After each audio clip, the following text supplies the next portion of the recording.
নাড়ায়া কয়, এটা কেমন কথা? মানুষের মাংস দিলাম, বাঘগুলি খাইল না। আমার আল্লাহ একটা বাঘের জবান খুললা দিছে, জবান। একটা বাঘ তখন মানুষের মতো কথা বলতে শুরু করছে।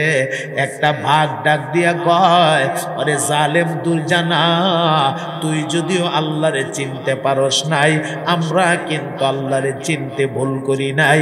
তুই যদিও আল্লাহর পয়গাম্বররে চিনতে পারস নাই, আমরা কিন্তু চিনতে ভুল করি নাই। পয়গাম্বরদের শরীরের রক্ত মাংস মহান আল্লাহ আমাদের জন্য হারাম করে দিয়েছে। পয়গাম্বরদের শরীরের রক্ত মাংসরে আমরা খাই না। ওই যে দেখুন না, পবিত্র কোরআনুল কারীমের ভেতরে ইতিহাস রয়ে গেছে। হযরত ইউসুফ আলাইহিস সালাতু ওয়াস সালামকে তার 10 ভাই মিল্লা যখন নিয়ে গেছে আল্লাহর পয়গম্বরের কুয়ার ভেতরে ফালাইয়া দিবে, এমন সময় শরীরের জামাটা টান দিয়া খুলছে। আব্বার কাছে তো কিছু একটা আইনা জমা দিতে হবে, শরীরের জামাটা টান দিয়া খুলছে।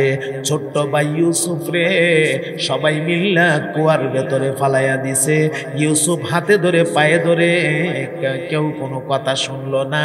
ওই যে ইউসুফ নবীর কুয়ার ভেতরে ফালাইয়া সন্ধ্যাবেলায় 10 ভাই মিল্লা জামাটা আইনা ইয়াকুব নবীর হাতে দিয়া কো, আব্বা আপনার ইউসুফ রে বাগে নিয়ে গেছে, আমরা অনেক চেষ্টা করছি আপনার ইউসুফকে রাখার জন্য, রাখতে পারলাম না। একদিকে বাগে টানে, আরেক দিকে আমরা টানি, টানতে টানতে টানতে টানতে এক পর্যায়ে বাগে আপনার ইউসুফ রে নিয়েই গেল, আমরা পারলাম না। জামাটা আমরা খুললা লই আইলাম। আব্বা গো তাকায়া দেখেন, এই যে আপনার ইউসুফের জামা। হযরত ইয়াকুব নবী জামাটারে ঘুরায়া গারায়া এইভাবে দেখে, দেখে দেখে কয়, বাঘগুলি তো বড় জ্ঞানী, আমার ইউসুফ রে তোমরার সামনে টাইনা টাইনা কামড়ায়া সিরা লইয়া গেল, আর তোমরাও টাইনা টাইনা জামাটা বাঘের মুখ থেকে লই আইলা, কিন্তু জামাটা কোনো দিক দা সিরা নাই। ছোট্ট বাচ্চা, একদিনের বাচ্চা, আল্লাহর তরফ থেকে নোটিশ হয়ে গেছে, মারিয়াম বাচ্চাটারে লইয়া সমাজের মানুষের কাছে যাও। মারিয়াম ডাক দিয়া কো, আল্লাহ আমার বিয়ে হইছে না, শাদী হইছে না, এখন যদি বাচ্চা লইয়া সমাজের মানুষের কাছে যাই, সমাজের মানুষ আমারে কি কইব? আল্লাহ কো, লজ্জা, বিশাল লজ্জার বিষয়। আল্লাহ কো, তুমি যাও, তুমি গিয়া তুমি বলবা যে আমি রোজা রাখছি, তুমি কোনো কথা কইও না, কথা বলার দরকার নাই, তুমি শুধু বাচ্চাটার দিকে ইশারা দিয়ে দিবা, ওই ইশারাটা দেওন তোমার দায়িত্ব, আর বাকি দায়িত্ব আমি আল্লাহ। যাও, বাকি দায়িত্ব আমি আল্লাহ, যাও। এখন তো আল্লাহ দায়িত্ব নিয়ে গেছে। মারিয়াম বাচ্চা লইয়া সমাজের মানুষের কাছে আইছে। আসার সাথে সাথে সমাজের মানুষেরা চতুর্দিক দিয়ে মিল্লা ধইরা পালাইছে, মারিয়াম বাচ্চা পাইলা কই? বিয়ে হইছে না, শাদী হইছে না, বাচ্চা পাইলা কোথায়? উত্তর দেও। তো মারিয়াম কোনো কথা কয় না। ফাআশারাত ইলাইহি, কুলের বাচ্চার দিকে ইশারা, কোনো কথা কয় না। ইশারা দে কোথায়? মানুষের দিকে বাচ্চা কই, বাচ্চা পাইছো কই? মারিয়ামে কিছু না কইয়া, আরে বাচ্চা তো আমরা দেখছি, তুমি খালি বারবার এটা দেখাও, তোমারে জিগাইতাছি বাচ্চা পাইছো কই? মারিয়ামে কও। তারা বুঝেন নাই? মানুষ জিগা বাচ্চা পাইছো কই, আর মারিয়াম খালি ঘুরায় ঘুরায় বাচ্চার দিকে ইশারা দেয়। আল্লাহ, আমার আল্লাহ একদিনের বাচ্চা জবান খুলে দিছে। পারেনি আমরা আল্লাহ? কথা কয় না, পারেনি? কি পারে, কি পারে? সুবহানাল্লাহ। ইন্নী আবদুল্লাহ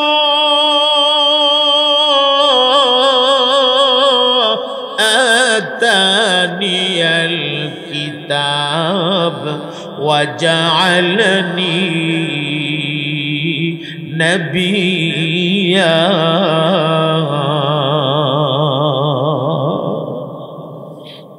একদিনের বাচ্চা উঠতে কয়, এ সমাজের মানুষেরা, আমার আম্মারে তোমরা দোষারোপ করো না। আল্লাহ রাব্বুল আলামিন আমার মাধ্যমে আল্লাহর কুদরতের নিদর্শন প্রকাশ করেছে। ইন্নী আব্দুল্লাহ, আমি হইলাম আল্লাহর বান্দা, আমি কিতাব নিয়ে এসেছি, আল্লাহ আমাকে নবী বানায়া পাঠাইছে, আমি দুনিয়ার সাধারণ মানুষের মতো মানুষ না, আমি একজন নবী, অদূর ভবিষ্যতে আল্লাহ পাক আমাকে নবুয়তি দান করবেন। চিৎকার দিয়া কন্যা সুবহানাল্লাহ। এই বক্তব্য শুননা উপস্থিত জনগণ যারা ছিল, যারা মারিয়ামরে রাগ করে জিজ্ঞাসা করছিল, মারিয়াম বাচ্চা পাইছো কই, হেরার রাগ থাইমা গুসাত থাইমা মারিয়ামের প্রতি মহাব্বত এমন বাড়া বাড়ছে, সবাই মিললাম মারিয়ামরে লইয়া টানাটানি, খালি বরকতের জন্য কেডা যে কোন দিন খাওয়াইব, কোন অক্ত যে কেডা গালি খাওয়াইব, মারিয়ামরে লইয়া টানা হেসরা লেগে গেছে। সুবহানাল্লাহ। তাহলে সম্মান দেওয়ার মালিক কে? তো আমি যে কথাটা বলছিলাম, আমরা আল্লাহ পারিনি, উত্তর দেন কি পারে? আরো জোরে বলেন কি পারে? সব পারে। তো এ জিগা পয়গম্বর জিগা তোমার আল্লাহ কি পারে? তো আমার আল্লাহ সব পারে। এমনি মরা গাছের একটা ডাল, মরা গাছের একটা ডাল, ডাল একটা আমার কাছে আছে, এই মরা গাছের একটা ডাল, এই ডালটা পয়গম্বরের হাতে তুলে দিছে, তুলে দিয়া কো তোমার আল্লাহ যদি সব পারে তাহলে তোমার আল্লাহরে কও এই ডালডারে দিয়া একটা জিন্দা ফলের গাছ বানাই দিত। দেখেন অবস্থাটা, এই ডালটা দিয়ে কি করতো? একটা জিন্দা ফলের গাছ বানাই দিত। এমন মনে করি এটা কেমনে সম্ভব, এটা কি পারবো? পয়গম্বর ডালটা হাতে লইছে, হাত দিয়ে সেটা জমিনের মধ্যে গাড়ছে, গাড় করে ডালটারে দাঁড় করাইছে, দাঁড় করাই সেটা জিগা আচ্ছা ফল গাছ যে বানাইতাম কোন ফলের গাছ বানাইতাম, এটা আগে ফাইসালা হয়ে যায়। আম গাছ, জাম গাছ না কাঁঠাল গাছ, কোন ফলের গাছটা বানাইতাম, এই কথাগুলা ফাইসালা হয়ে যাক। যদি ফাইসালা না হয়, তুমি বড় বেতালা মানুষ, আমি একটা বানামু, তুমি ইচ্ছা করবে, আমি তো হিডা চাইছিলাম না, আমি তো হিডা চাইছিলাম, আরেক বিপদ হইব, কথা ফাইসালা হোক, কোন গাছ বানাইতাম। তো এ মনে মনে ভাবতাছে এটা কি সম্ভব? একটা মরা গাছের ডাল, এই ডাল জিন্দা হইব আবার গাছ হইব, এটা কেমনে সম্ভব? তো দুর্জানা উইটা কর, আরে মিয়া যে একটা বানাও, একটা ওইলই চলবো, বানাও একটা ওইলই চলবো, বানাও। এমনি পয়গম্বর হাত দুইটা তুলে দিছে। সুবহানাল্লাহ। প্রভু এই জালেম খুদার দাবিদার দুর্জানা এই ঢালটা দিয়ে একটা জেন্দা ফলের গাছ দেখতে চাও। ওগো আমার আল্লাহ, আমি তোমার পয়গম্বর, আমিও তোমাকে বলছি একটা জেন্দা ফলের গাছ তুমি বানায়া দাও, তবে গাছ একটাই হবে। কলাটা দুর্জানার সামনে এইভাবে লড়তাছে, কলাটা দেখা দুর্জানা মনে মনে কয় এই কলাটা যদি খাইতাম কতই না মজা লাগতো। জিব্বার ফানি পড়তাছে, খাইতো পড়তাছে, খাইতো আছে, খাইতো মনে করে সেরা হাত বাড়াইয়া দিছে, কলাটা ধরবো, যেখানে হাতটা বাড়াইছে কলাটা ধরবো, এমনি কলাটা ডাল ডুল সহ লইয়া আস্তে করে আলগিদা এমন পজিশনে গিয়ে আটকাইছে। এখন হে দেখে যে একটা লাফ মারলই ধরে লাগবে, এমনি একটা লাফ মারছে, লাফটা মারছে করে দেয়া গেছে হাতটা লাগে লাগে লাগে না, এমন একটা ভাব। এখন মনে করতেছে আরেকটু শক্তি লইয়া লাভ দিলে ভাইয়ারা ভাইয়া ভাইয়া ভাইয়া ভাইয়ালামো এটা ফেরালামো, আরেকটু শক্তি করে আরেকটা লাভ মারছে, তাও দেখে যে হাতটা লাগে লাগে লাগে না। এইভাবে হে লুবো ভইরা কলাটা দরবার লাগে, লাফের পরে লাভ, লাফের পরে লাভ, লাফের পরে লাভ, লাফাইতেছে দরবার লাগে, হাতটা লাগে লাগে লাগে না, কলা ধরত ফারে ফারে ফারে না। কুদরত কার? শুরু হইছে লাফানি। পয়গম্বর ডাক দিয়া কয় ব্যাঙ্গের মতো লাফায়া লাভ নাই, লাফাইতা পারবা লেকিন কলা ধরতে পারবা না, লাফাইও না। কাজ করো, বলে কি করতাম, তুমি বলো লা ইলাহা ইল্লাল্লাহ, লাভ টাপ দেওয়ান লাগতো না, দেখ বাঁচতে করে ডাল ডুল সহ কলা নিচের দিকে লাইন আইছে, তুমি খালি মুখটা না করে রাখবা, দেখবা নিচের দিকে এটা লাইন আইব, কলার বাখলা নিচের থেকে চুল্লা বইল্লা উপর দিকে যাইব, আর কলাটা সোজা তোমার মুখে ডুববো, তুমি খালি সাবাই কেট কেট কেট কেট করে খাইয়া পালাইবা। তুমি লা ইলাহা ইল্লাল্লাহ কইয়া লাও, লাফানো লাগতো না, আড্ডা দরম লাগতো না। হে উচ্চা কর আমি লা ইলাহা ইল্লাল্লাহ করার দরকার নাই, তোমার আল্লাহর কলা খাওয়ার দরকার। কপাল ফোরা, কপাল ফোরা। কি পুরা? তাহলে হেদায়েতের মালিক কে? ঈমান দেওয়ার মালিক কে? আল্লাহু আকবার। এ ভাই, সফল হওয়ার জন্য 5টা গুণ লাগে, 5টা মনে রাখবেন। 5টা গুণে গুণান্বিত হতে পারলে আপনি সফল হয়ে যাবেন। প্রথম নাম্বারটাই হইল আল্লাযীনা ইউমিনুনা বিল গায়বের প্রতি ঈমান না দেখা বিশ্বাস করে নেওয়া। আমার আল্লাহ যে আছে, আমার আল্লাহর কুদরত যে আছে, এটা আমরা বিশ্বাস করি কি করি না? করি। এই কারণে আমরা আলহামদুলিল্লাহ পড়ে। আচ্ছা, এখন এই অবস্থায় এত করতে পারে না, আমি লা ইলাহা ইল্লাল্লাহ করার দরকার নাই, তোমার আল্লাহর কলা খাওয়ার দরকার নাই, আটকা উঠতে কম, আমার ডালটা দিলাম। এই জায়গাটা সবচেয়ে মর্মান্তিক। আমি যখন এই ওয়াজটা মোতালা করি, এই জায়গাটা পড়ার সময় আমার কাছে বড়ই কষ্ট লাগছে। এ যদি ডালটা না চাইতো, তাইলে আল্লাহর কুদরতের নিদর্শন এই গাছটা আজও পর্যন্ত পৃথিবীর মাটিতে থাকতো, মিশরের জমিনে এই গাছটা থাকতো, সারা দুনিয়ার মানুষেরা গিয়া আল্লাহর কুদরতের এই নিদর্শনটা দেখতো।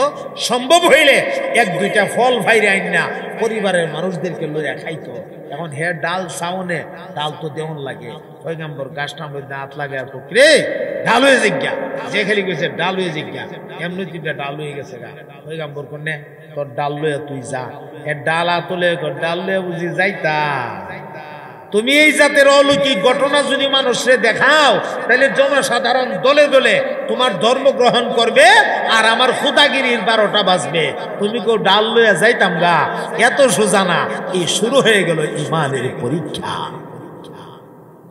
শুরু হয়ে গেল ইমানের পরীক্ষা।